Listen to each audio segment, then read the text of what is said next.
आज नदियों के लिए अंतर्राष्ट्रीय कार्रवाई दिवस मनाया जा रहा है।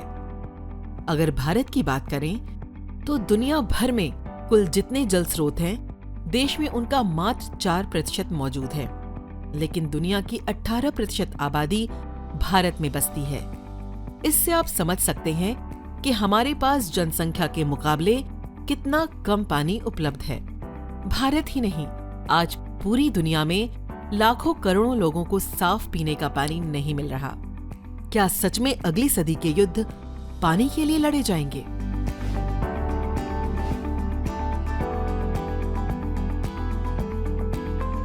आज नदियों के लिए अंतर्राष्ट्रीय कार्रवाई दिवस की 26वीं वर्षगांठ है। जैसा कि हम जानते हैं कि एक डैम बनाने की वजह से कई लोगों की जिंदगियां प्रभावित होती हैं, और इसी को देखते हुए मार्च 1997 में ब्राजील में एक बैठक हुई। इसी की याद में आज दुनिया भर के कई देश ये दिवस मना रहे हैं। ये तो आप जानते ही हैं कि पृथ्वी का 71% हिस्सा पानी से ढका हुआ है, लेकिन इसका 3% से भी कम ताजा पानी है। हमारा अधिकांश पीने का पानी नदियों और झरनों से आता है, लेकिन पिछले कुछ समय में भारत में वाटर रिसोर्सेज लगातार कम हो रहे हैं। वास्तव में समस्या ये है कि हमारे पास साफ पीने का पानी खत्म हो रहा है। संयुक्त राष्ट्र और नीति आयोग की रिपोर्ट कहती है कि साल 2030 तक भारत की 40% आबादी को साफ पीने का पानी नहीं मिलेगा। सिर्फ भारत ही नहीं, जल संकट पूरी दुनिया पर मंडरा रहा है। साल 1995 में विश्व बैंक के उपाध्यक्ष इस्माइल सिरागिल्डी ने कहा था कि अगली सदी के युद्ध पानी के लिए लड़े जाएंगे, और ये काफी हद तक सही भी साबित हुआ।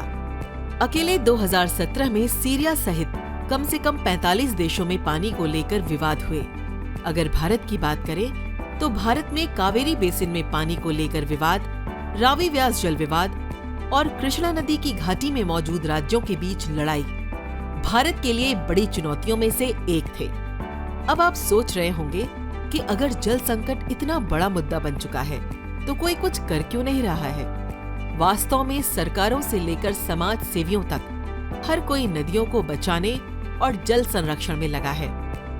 जल संरक्षण और नदियों झीलों की सफाई के लिए कई मिशंस लॉन्च किए गए हैं। बीते कुछ सालों में कई राज्यों ने नदियों को जोड़ने की पहल में दिलचस्पी दिखाई है।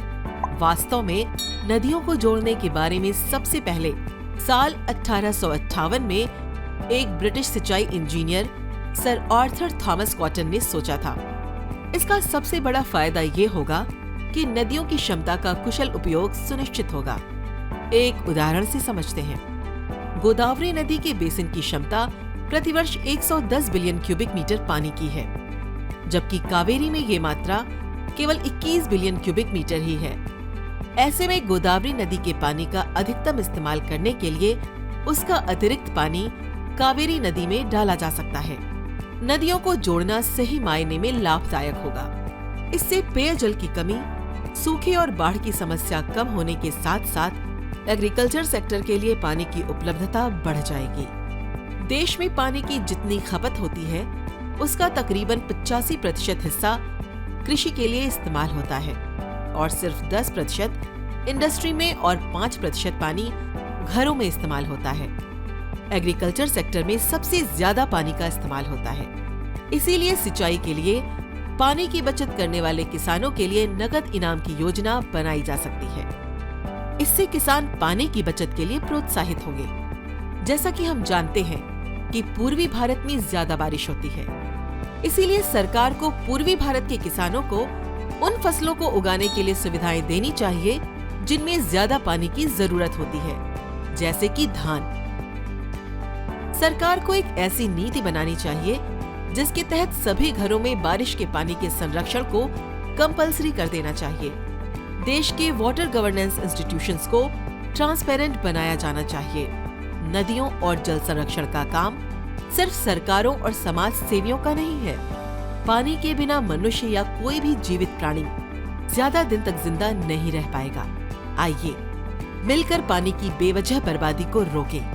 कुछ साल बाद पानी के लिए युद्ध करने से बेहतर होगा कि अभी इसे बचाने के लिए युद्ध स्तर पर कुछ किया जाए।